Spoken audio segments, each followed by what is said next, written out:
Бүгүн 11 декабрда Баткен жергесинде Аксай жана Каратай айылынан сырткары 30дай социалдык объектилердин ачылуусу күтүлгөн. Ага ылайык бул күнү мамлекет башчы Садыр Жапаровдун катышуусунда Самаркандек айылында 75 орундуу оорукана дагы ачылды. 60-жылдары түптөлгөн оорукананын курулуш монтаждоо иштерине президенттин фондунан 97 миллион сом каражат бөлүнгөн. Mana şunu bizde şu oorukананы bizdin elimiz üçün, bizdin айыл üçün салып берип отурат. Салып бүттү, мына ачылышы болуп атат. Элибиз Садыр Кожоевдон мындан бир ыраазы. Элибиз ар дайым Садыр Кожоевди биз ар дайым колдойбуз.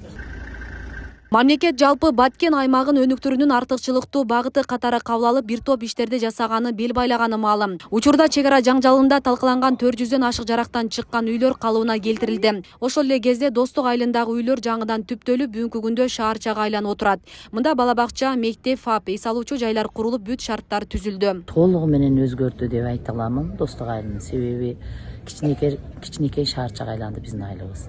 Бардык ошо Достук эли бардыгы ыраазы, бардыгы курсан, бардыгынын маанайы жакшы бүгүнкү күндө. Бүгүн бизде той болуп атат деп эсептесек болот. Достук айылы өзүңөр билесиңер, күлгө айланганда азыркы учурда күлгө айланды десек болот да. Кичинекей шаарчага айланып калды. Карабак айыл өкмөтүнүн Достук айылында бүгүнкү күндө фельдшерлик акушерлик пункт ачылды. Жалпы сметалык баасы 10 миллион 677 миң сомдук.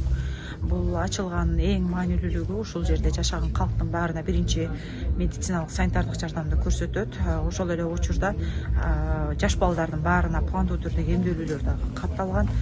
Кош бойлуу аялдар келгенде аларды учутка алып, ошол керектүү жардам баары камтылган.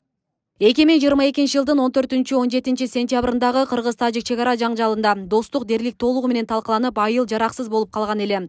Мында жалпысынан 67 үй болсо, анын 59 өрттөлүп тонолгон. Буга байланыштуу аталган айыл атайын долбоордун негизинде кайрадан түптөлдү. Биздин айылыбыз өткөнгө кайгылашуу немелерде баары жок болду эле, кыйрап жок болду эле. Бирок мына Кудайыма шүгүр, президентибиз өзү баш болуп, жаңы айыл салып берем деп, мына айылды өзүңөр көрүп чыктыңар. Zaman бар жагын эң жакшы даражада салып берди да. Шаарга айлантып койду биздин айылыбыздычы. Баарына чоң ыраазычылыгыбызды билдиребиз, кыргыз элине чоң ыраазычылыкты билдиребиз, элимдин атынан, үй бүлөмдүн атынан ыраазычылыкты билдирем экен. Өлкө менен чектешкен Баткен облусу өзгөчө стратегиялык аймак. Ошондуктан калктын туруктуу жашоосуна ыңгайлуу шарттар түзүлүүдө. Мындай статустагы айылдын тургундарына 2022 жылдын март айынан тартып, жөлөк пул алуучулардын үй бүлөсүндөгү ар бир балага 1000 сомдон кошумча төлөм төлөнүп баштады. Чек арада туруктуу жашагандардын пенсиясына 2000 сомдон кошулду. Саламаттыкты сактоо, ички иштер, салык тармагында бир катар кызмат көрсөтүүлөр жеңилдеген. Чек ара окуяларында жабыркаган жарандардын үйлөрүн куруу менен бардык өрттөлгөн жана капиталдык ремонтко муктаж турак жай ээлерине 200 миң сомдон акча каражаты толук төлөнүп берилди. Ал эми кезектеги ремонтко муктаж 124 үй ээлеринин даражасына жараша 100 миң сомго чейинки компенсациялар төлөндү.